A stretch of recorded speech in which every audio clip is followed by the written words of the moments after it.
So, ayun mga par, good morning. Habang nagkakape tayo, may ano tayo no. Pag-uusapan tayo mga par no, dahil may nabalitaan na naman tayo na kalungkot na balita mga par.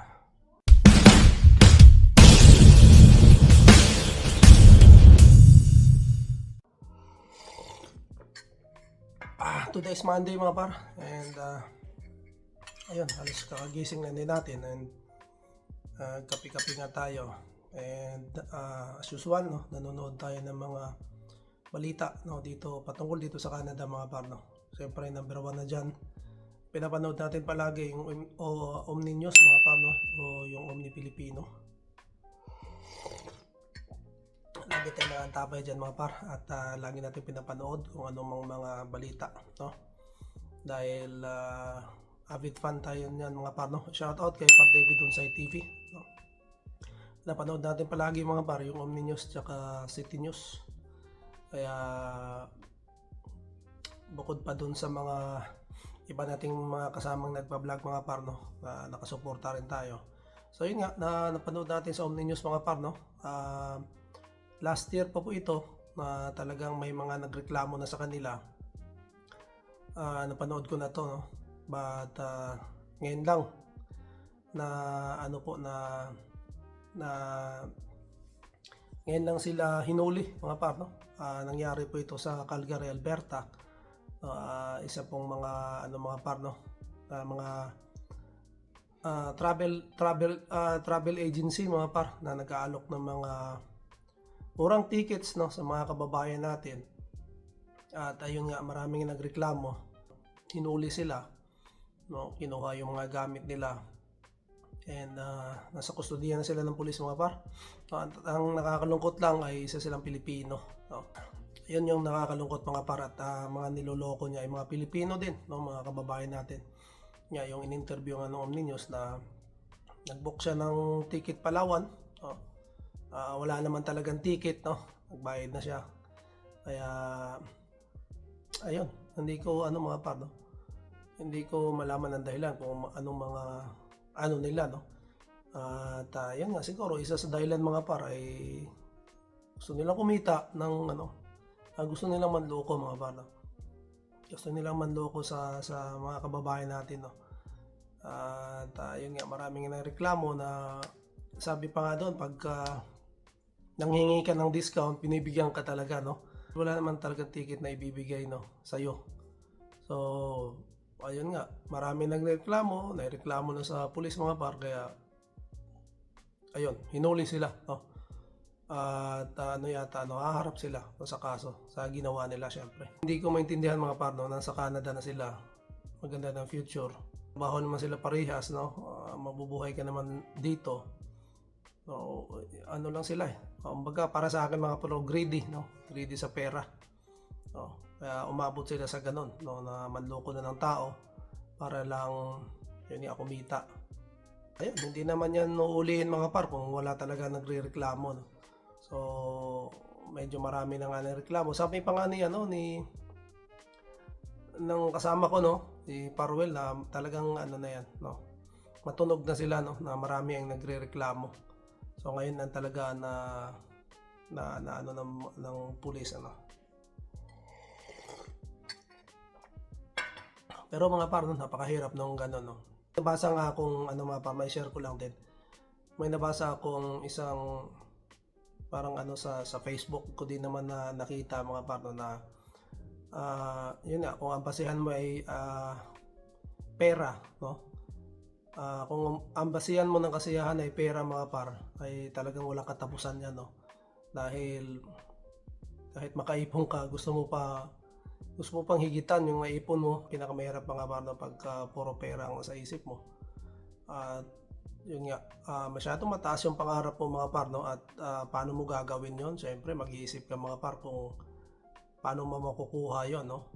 At yun nga, kung yung trabaho mo naman ay hindi naman talaga kalakihan ng sweldo no, kumbaga sapat-sapat lang din, nakakaipon ng konti, talagang mag-iisip ka kung paano nyo makukuha yung ganong halaga, yung ganong pangarap nyo sa napakaiksing panahon. So doon napapasok yung mga par, yung makakapag-isip ka ng hindi maganda no.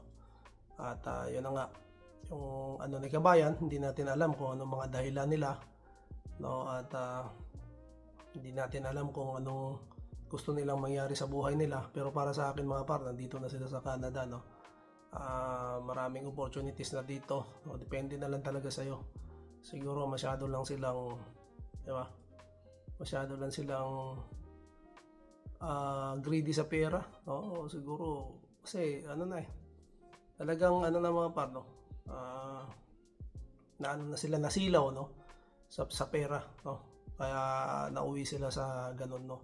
At talaga manloko na ng kapwa, no? At napakahirap ng mga ganun mga par, and yun nga, nakakahiya yun, no? Dahil isa rin tayong Pilipino mga par, and syempre magiging syempre nasa balita ng mga par, no? And napapanood na yan ng mga iba't ibang lahi na naman nandito sa Canada. Hindi lang nandito sa Canada mga par, maaaring umabot pa yan sa ibang bansa mga par, no? So medyo nakakahiya yung mga ganun mga par, na kapwa pa natin yung nanuloko sa atin, no?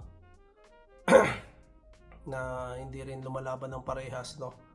Hindi nagtatrabaho ng parehas, no? At ewan ko kung anong pinagdadaanan nila mga par, hindi natin alam, na basta ang alam natin na inuuli sila, no? Dahil sa panluloko, dahil marami ang nagreklamo sa kanila, no?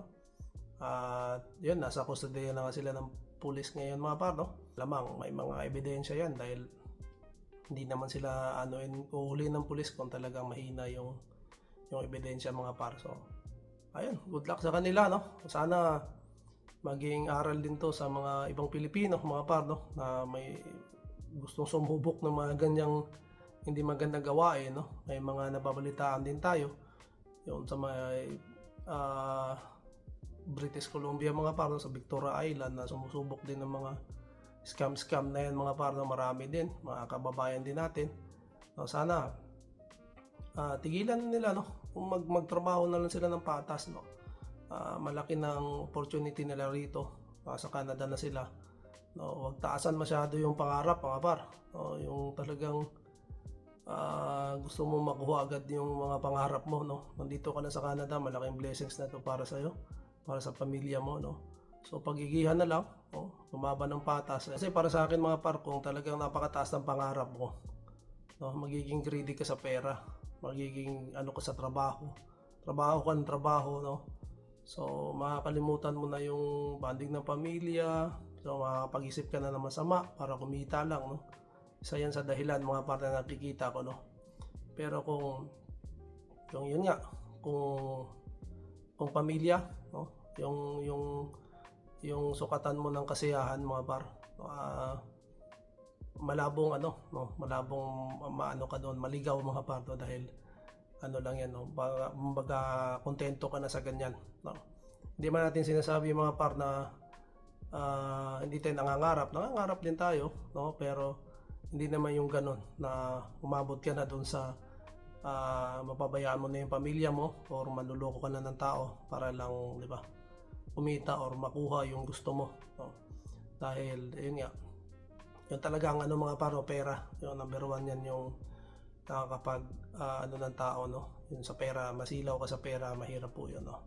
So ayan lang mga paro, good luck doon sa kababayan natin, yung mag-asawa na yun.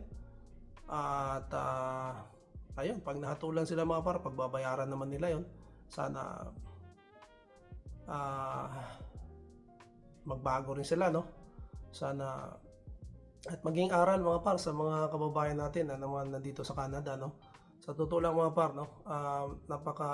Napakaswerte na natin na napunta tayo rito, no? Ang kailangan na natin gawin ay ayun nga, kung nagtatrabaho ka sa mga factory mga par, no? Ang kailangan mong gawin ay mag-upgrade, no? Para makakuha ka ng magandang trabaho, and syempre gumanda rin yung sweldo mo, no? At ayun, bonding sa pamilya mga par, napaka-importante, no? Huwag magpapasilaw sa pera o sa mga material na bagay mga par, no? Dahil napakahirap po nun, nakakainin ka nun, no? At yun, mawawala ka sa focus mo mga par, at maaring mauwi ka sa nangyari nila kabayan, no? At yun nga, napakahirap nun pag nandun ka na sa sitwasyon na yun. So yun lang mga par, no? Kape muna tayo yung Monday morning. Maraming salamat sa lagi nakasuporta sa atin, Kabayan Pedro Roque. And sa lahat po ng mga kasama natin nagbablog, maraming salamat sa inyo. So nakasuporta din tayo palagi sa kanila. And ang aking Pinoy Tambayan, syempre. Baka ngayong Friday makakapag-live uli kami. So, pwede kayong umakyat doon mga par para makapagkwentuhan tayo. And ayun, usapang tambayan lang talaga dito sa Canada. So yun, maraming salamat mga par sa inyo, no? And patuloy pa rin tayong mag-upload ng mga buhay Canada, mga totoong karanasan. At syempre tayo mga par, no? Naghahanap kasalukuyan tayo naghahanap ng malilipatan.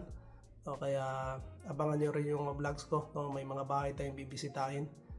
At ayun, tingnan natin kung makakakuha ba tayo or makakuha tayo ng magandang bahay and mas mura dito sa tinitira namin mga par. So yun lang, maraming salamat sa inyo. So siguro dito ko muna tatapusin ng aking vlog. To God be all the glory, and we'll see you in my next one. Bye!